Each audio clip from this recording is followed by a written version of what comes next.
Have you ever paused to ask yourself, what would happen if I simply did not react? In a world that pulls at every string of our impulses, where reactions are swift and often regrettable, lies nestled the quietly profound truth of Stoicism. Sometimes, the greatest power we possess is found not in our words, but in our silence. In not reacting, we cultivate a space where true control over ourselves becomes possible. Consider Fido, a man well-versed in the endless barrage of life's demands. Since the age of 20, he lived in the heart of a bustling metropolis, a place that thrummed with the never-resting beat of expectation and urgency. Fido, by all outward accounts, was a success. His career was ascending the towering heights of ambition. His social circles vast and vibrant, and yet, within him brewed a tempestuous sea of discontent. Every day was marked by a litany of conflicts, from trivial spat with a stranger to deeply entrenched professional rivalries. He was, in essence, a man reacting, perpetually swayed by the external world. One sweltering summer afternoon, consumed by frustration, Fido sought refuge in the dim, cool corners of a library. Amongst the dust-coated tomes stood a volume that caught his eye, its title stark and beckoning, Meditations. It was here he chanced upon the wisdom of Marcus Aurelius, a Stoic sage, and a sentence that would pivot his course forever. You have power over your mind, not outside events. Realize this, and you will find strength. The words struck him with the force of truth. What if, like Marcus, he could anchor his mind unfettered by life's storms? That day, under the soft glow of the library lights, Fido resolved not just to read about Stoicism, but to live it. He yearned for inner peace, a strength that came not from reacting, but from responding with deliberate intention, or perhaps not responding at all. In the beginning, he faced aversion, both from within and without. It was not easy to transform his deeply ingrained habits. At work, a colleague's sharp critique would stoke the fires of his pride, pushing him towards a sharp retort. And yet, echoing in his mind, was the wisdom of Epictetus. It's not what happens to you, but how you react to it that matters. In the space between the provocation and his potential response, Fido found a moment, a fleeting glimpse of serenity. He chose silence. His silence was often met with confusion, sometimes dismissal. People expected the Fido they knew, fiery, quick-tempered, all too willing to engage in verbal duels. But in his silence, something profound shifted. He ceased to be a marionette at the mercy of circumstance and started to become the master of his own reactions.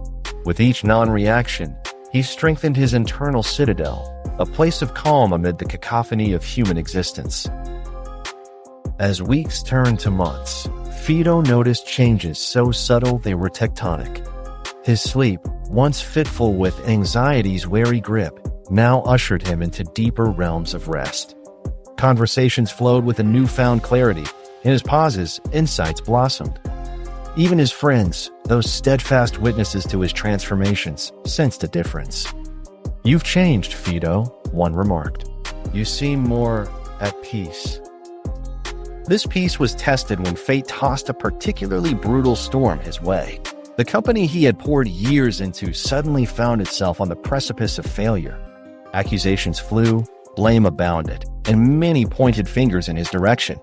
In prior times, such an assault would have been enough to draw him into relentless defense. Yet now, Fido stood at the edge of the chaos, his mind a fortress. He did not immediately react.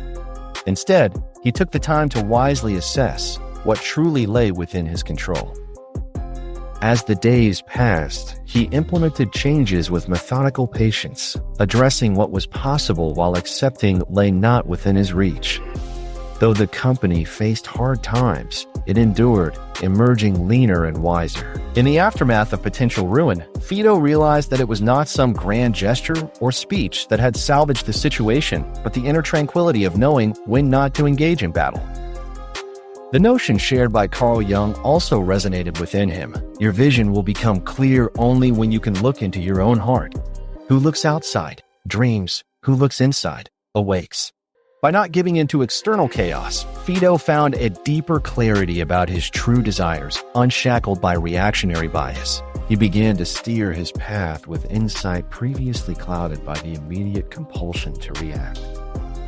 Yet still, life's greatest teachers are often the quietest moments. One such moment found Fido sitting by the river, watching as the water flowed with unyielding grace around rocks and branches in its path. He pondered the lesson nature was imparting. Like water, the essence of strength is in gentle resilience, in moving gracefully with adversities rather than clash futilely against them. This, too, was the art of not reacting, merging with circumstances, not becoming ensnared by them. Fido's journey into Stoic self-mastery was not a journey of solitude, but of shared human experience. It was punctuated by gatherings with those also seeking the same refuge and restraint. They would convene, discussing the great philosophies, sharing their struggles and triumphs. Here, Fido found camaraderie and a renewed commitment to the path. The practice of retreating from reaction grew less arduous. It became second nature, an instinctive pause instead of forceful control.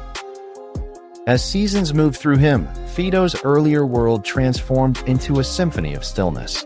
In grasping control of his mind, he confronted the grandest truth of all: to live according to nature is to live with wisdom as your constant companion, always aware of the present, always measuring what is of true importance. Marcus Aurelius had whispered this to him: "Very little is needed to make a happy life. It is all within yourself and your way of thinking." And thus, Fido's story, a testament to quiet strength, unfurled into the teachings not only of silence but of presence.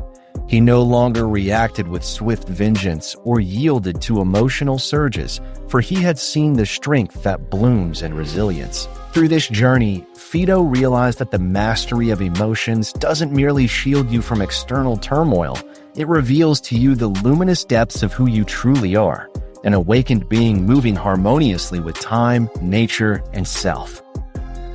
In our quietly tumultuous lives, where chaos beckons at every corner, may we each find our own Fido, a space within vast yet intimately our own. For to master the self is the greatest power of all, where our presence is not just a witness but a creation of peace. Let us close with the eternal echo of Epictetus's wisdom, a gentle yet profound reminder: no man is free who is not master of himself. Silence is power, and through silence, we become the mindful architects of life's canvas, painting with strokes of intentionality, understanding, and tranquility.